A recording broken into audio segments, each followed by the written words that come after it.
and praise Jesus. My name is Winnie Princess and I am born again.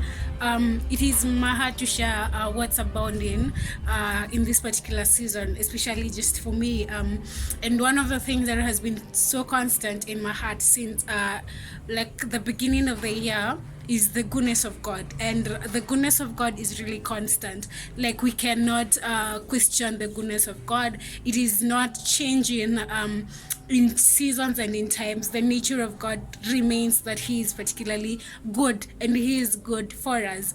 And so Easter doesn't take away that. Easter doesn't negate that. Easter is actually what I'm seeing for me this particular season is the goodness of God expressed, because John 3:16 says, for God so loved the world that He gave His only begotten Son, that whoever believes in Him shall not perish but shall have everlasting life. And so it was the foundation of Christ's sacrifice on the cross was actually the love of God. The foundation, the line basis, like the basis of what is happening or what we're commemorating in this particular season is actually the love of God. And so God is love, He is forever love.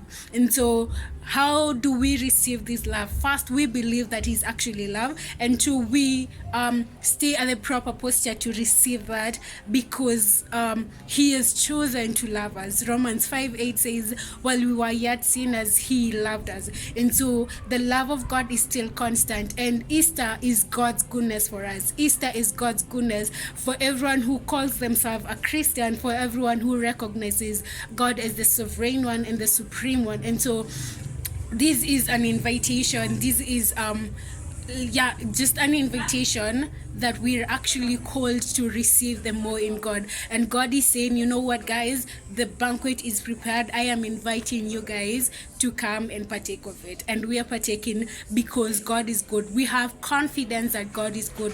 We have confidence that God is love. We have confidence that He's actually prepared for us. So don't just allow this Easter to pass by. Don't just allow yourself to go through this Easter just like any other season, just like any other celebration, because it is not an event. It's a lifestyle that God is good and God is love. Happy Easter, people.